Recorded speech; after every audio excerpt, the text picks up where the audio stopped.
which is in a state of samyukti is referred to as a kalpavriksha. If you organize your mind to a certain level of organization, it in turn organizes the whole system. Your body, your emotion, your energies, everything gets organized in that direction. Once all these four dimensions of you, your physical body, your mind, your emotion and the fundamental life energies are organized in one direction, once you are like this, anything that you wish happens without even lifting a little finger actually. It would help to assist it with activity, but even without doing any activity, you can still manifest what you want if you organize these four dimensions in one direction and keep it unwavering in that direction for a certain period of time. Right now the problem with your mind is, every moment it is changing its direction. It is like you want to travel somewhere and every 2 steps if you keep changing your direction, the question of you reaching the destination is very remote unless it happens by chance. So, organizing our minds and in turn organizing the whole system and these 4 basic dimensions of who you are right now in one direction, if you do this, you are a kalpavriksha yourself. Anything that you wish will happen.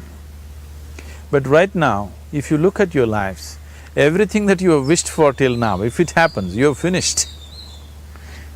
Everything and everybody that you have desired for, if all of that lands up in your house today, could you live with that?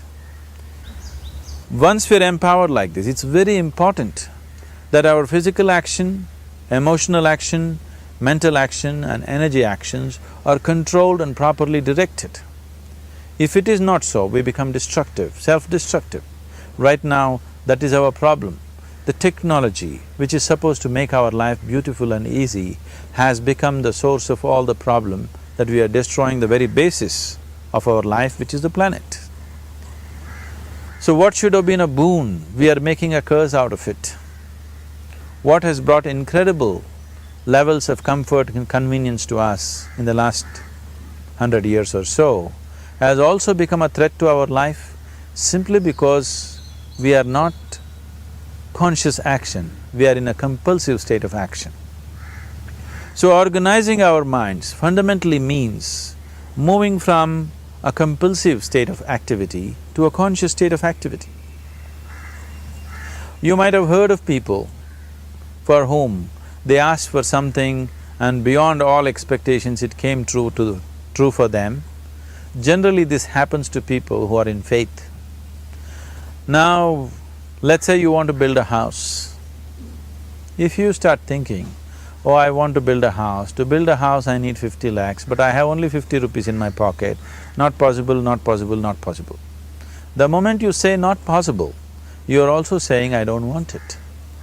So on one level, you're creating a desire that you want something, on another level, you're saying I don't want it. So in this conflict, it may not happen. Someone who has some faith in a god or in a temple or whatever, who is simple-minded, faith works only for those people who are simple-minded. Thinking people, people who are too much thinking, for them it never works. A childlike person who has a simple faith in his god or his temple or whatever, he goes to the temple and says, Shiva, I want a house. I don't know how, you must make it for me. Now in his mind there are no negative thoughts. Will it happen? Will it not happen? Is it possible? Is it not possible? These things are completely removed by this simple act of faith. Now he believes Shiva will do it for him and it will happen. So is Shiva going to come and build your house? No, I want you to understand, God will not lift his little finger for you. What you refer to as God is the source of creation. As a creator, he has done a phenomenal job, there's no question about it. Could you think of a better creation than this? Is it in anybody's imagination to think anything better than what is there right now? So as a creator, he has done his job wonderfully well. But if you want life to happen the way you want it, because right now, the very crux of your happiness and your well-being is this, if at all if you're unhappy, the only and only reason why you're unhappy is life is not happening the way you think it should happen. That's all it is. So if life is not happening the way you think it should happen, you're unhappy. If life happens the way you think it should happen, you are happy. It's as simple as that. So if life has to happen the way you think it should happen, first of all, how you think, with how much focus you think, how much stability is there in your thought, and how much reverberance is there in the thought process will determine whether your thought will become a reality or is it just an empty thought. Or how you do not create any impediments for your thought by creating negative thought process. This possible is something possible or not possible, is destroying humanity. What is possible and not possible is not your business, it's nature's business. Your business is just to strive for what you want. Right now you're sitting here, if I ask you two simple questions, I want you to just look at this and answer this. Right now from where you're sitting, can you just fly off? You say no. Right now from where you're sitting, can you get up and walk? You'll say yes. What is the basis of this? Why you say no to flying and yes to walking? Because past experience of life, many times you've gotten up and walked, never did you fly off. Or in other words, you're using the past experience of life as a basis for deciding whether something is possible or not possible. Or in other words, you have decided that what has not happened till now cannot happen in your life in future. This is a disgrace to humanity and the human spirit. What has not happened till now on this planet can happen tomorrow. Human beings are capable of making it happen tomorrow. So what is possible and what is not possible is not your business. That is nature's business. Nature will decide that. You just see what is it that you really want and strive for that. And if your thought is created in a powerful way, without any negativity, without any negative thoughts bringing down the intensity of the thought process, the first and foremost thing is you must be clear what is it that you really want. If you do not know what you want, the question of creating it doesn't arise. If you look at what you really want, what every human being wants is, he wants to live joyfully, he wants to live peacefully. In terms of its relationships, he wants it to be loving and affectionate. Or in other words, all that any human being is seeking for is pleasantness within himself, pleasantness around him. This pleasantness, if it happens in our body, we call this health and pleasure. If it happens in our mind, we call this peace and joy. If it happens in our emotion, we call this love and compassion. If it happens in our energy, we call this blissfulness and ecstasy. This is all that a human being is looking for.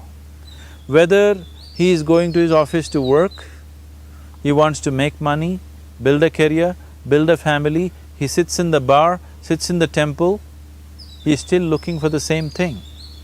Pleasantness within, pleasantness around.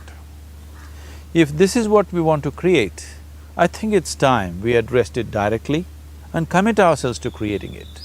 So you want to create yourself as a peaceful human being, joyful human being, loving human being, a pleasant human being on all levels.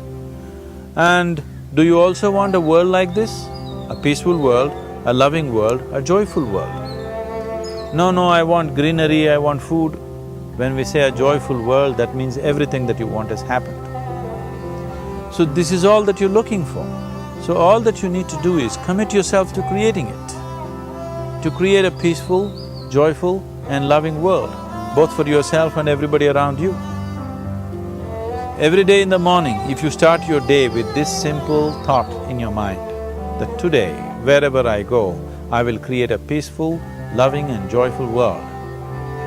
If you fall down 100 times in the day, what does it matter? For a committed man, there is no such thing as failure. If you fall down 100 times, 100 lessons to be learnt. If you commit yourself like this to creating what you really care for, now your mind gets organized. Once your mind gets organized, the way you think is the way you feel, your emotion will get organized. Once your thought and emotion is organized, your energies will get organized in the same direction. Once your thought, emotion and energies are organized, your very body will get organized. Once all these four are organized in one direction, your ability to create and manifest what you want is phenomenal. You are the creator in many ways. That which is the source of creation is functioning within you every moment of your life. It is just that, have you kept access to that dimension or not? Organizing the four basic elements of your life will give you that access. There are tools and technologies to do this. The whole science of yoga, the whole technology that we refer to as yoga is just about this, transforming yourself from being just a piece of creation to become a creator.